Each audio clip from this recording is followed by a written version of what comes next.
What's up, members of the barrio? It's John, coming to you from Philadelphia, the birthplace of the United States. But there's more to Philly than just history and cheesesteak, although we'll get to both later. Today, I'm gonna be telling you all 12 amazing things to do on your first trip to Philadelphia. Make sure to tell me down below in the comments if there's anything I missed. I'm curious. Here we go.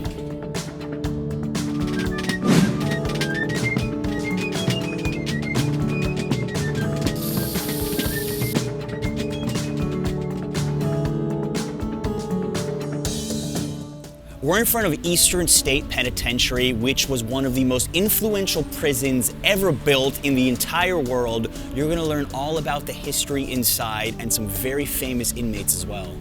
I've been to Alcatraz in San Francisco, and I liked Eastern State just as much. Pay the $16 admission, grab your headset and player, and wander a prison that has gorgeous Gothic Revival architecture. This place was functioning from 1829 to 1971.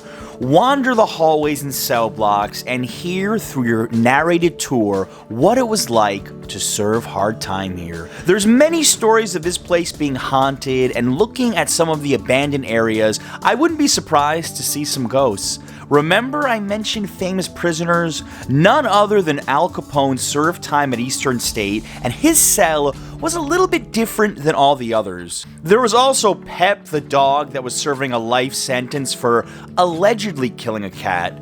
You can even spend time on the yard. Even standing in front of the actual spot where prisoners would play baseball. This is the backstop here, and this was the field. If you're a history buff like I am, you'll feel right at home at Eastern State. Well, don't get too comfortable.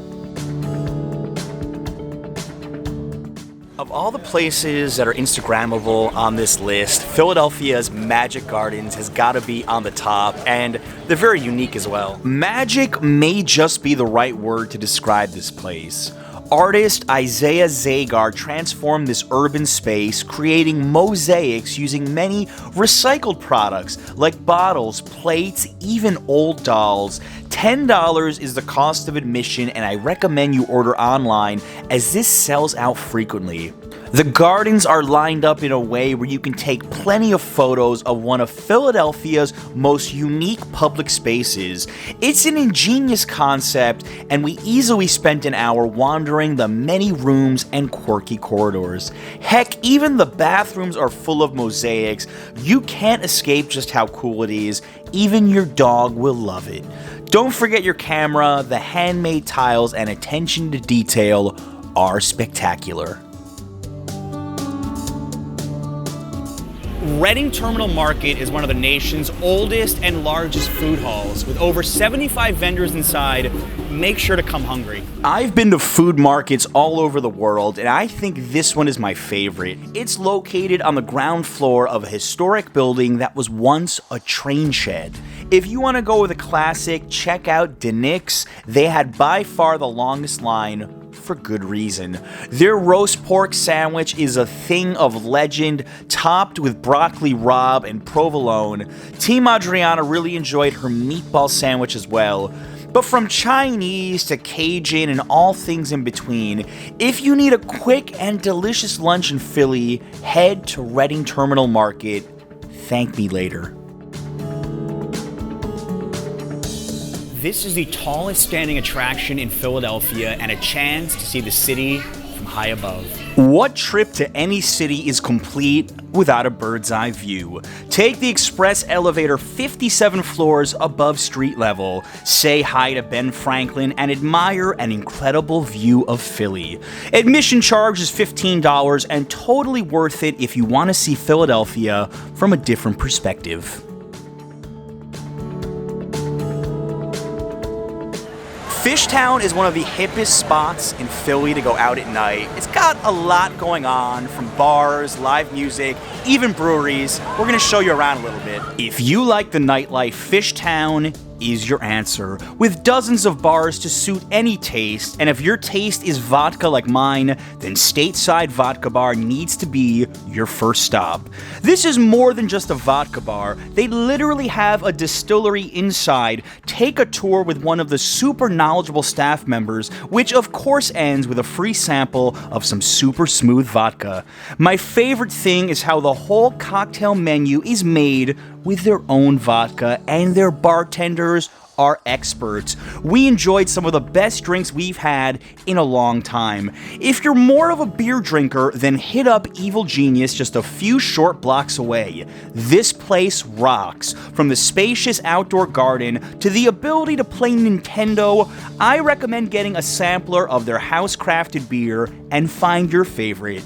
If you just want a cool place to hang out, the garage is your spot. From skee ball to cheap beer, the unpretentious atmosphere makes this a must visit.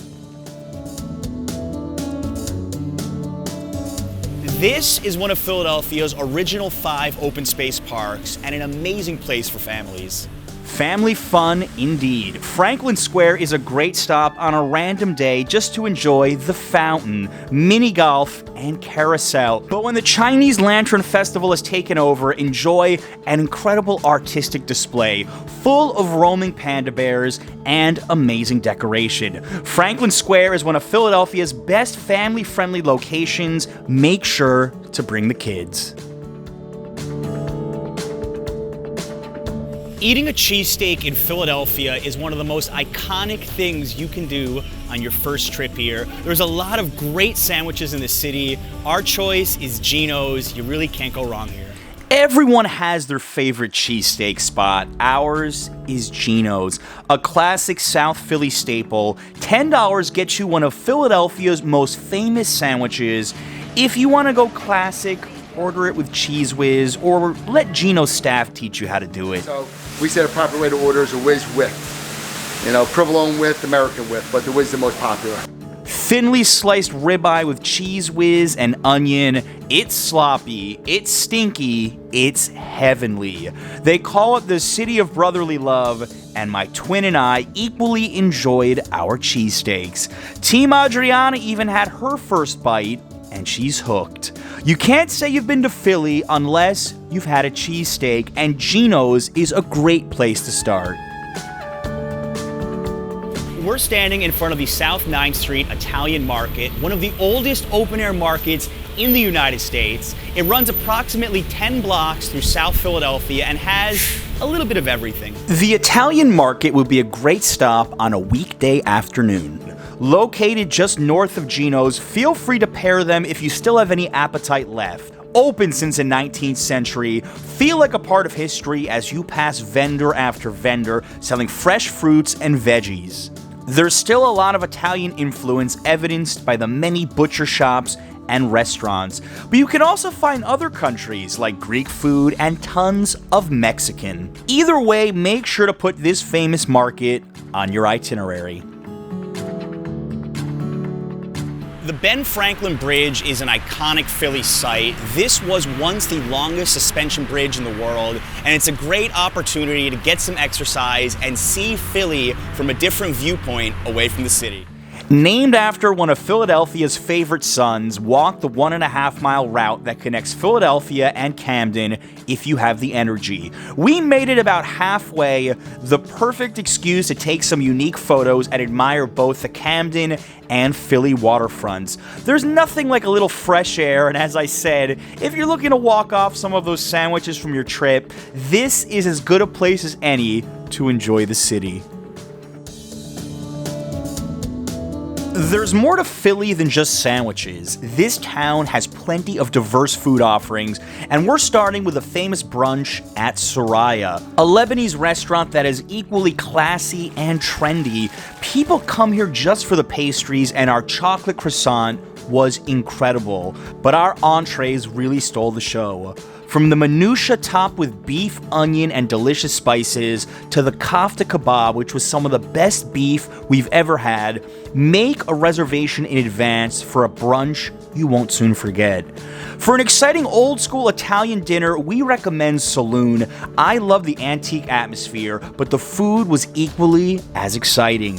From the braccioli to the chicken, even the dessert, the tiramisu, was an impressive cap to a very memorable Italian dinner. Give them a look for a special meal when you're in town.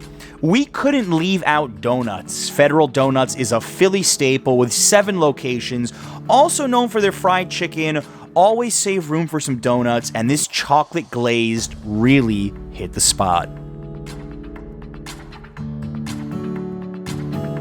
The Philadelphia Art Museum is not only one of the nation's best museums, but the steps here were the site of one of cinema's most iconic moments. You didn't think we'd skip the Rocky steps, did you? In front of the Philadelphia Museum of Art, jog the steps that Rocky Balboa made famous during the Rocky series. You'll be in good company. Venture east of the bottom of the stairs, and you'll find the Rocky statue also used in the movie, a great moment for pictures. And you didn't come all that way just to stay outside. The Philadelphia Museum of Art is one of the nation's best. And one bonus tip, located behind the museum are the Fairmount Waterworks, an incredible park to stroll around, admire views of the Fairmount Dam, as well as Boathouse Row. And most visitors to the museum don't even realize it's there. Combine all of these for an amazing experience. It's one thing to read about it in books, it's another to experience it for yourself. Independence Hall is where the United States was born, and it should be a requirement for anybody visiting Philadelphia. Well, of course, we had to save the 2 most famous historical sites in Philadelphia for last. Make sure to sign up for a guided tour of Independence Hall at the Visitor Center or online in advance. A park ranger will lead you through one of America's most cherished halls. Delaware, Virginia, Maryland. This is where the United States was born, where the 13 original colonies agreed on the Constitution and Declaration of Independence. This is a must visit for all Americans. Make sure to get in line for the Liberty Bell after. There's a cool museum dedicated to it, and then bear eyes on one of the most iconic symbols of American independence. As a super cool bonus, since we were there on Memorial Day weekend, we saw reenactors marching, and they were absolutely spectacular. You have not done Philadelphia right if you haven't learned about its unique heritage in the forming of this very country. Guys, tell me down below in the comments what you thought of this video. Are there any other places you would recommend a first-time visitor to Philadelphia visit? And make sure to subscribe to my channel for more travel vlogs and tips videos just like this one. Thank you so much for watching as always. Until next time.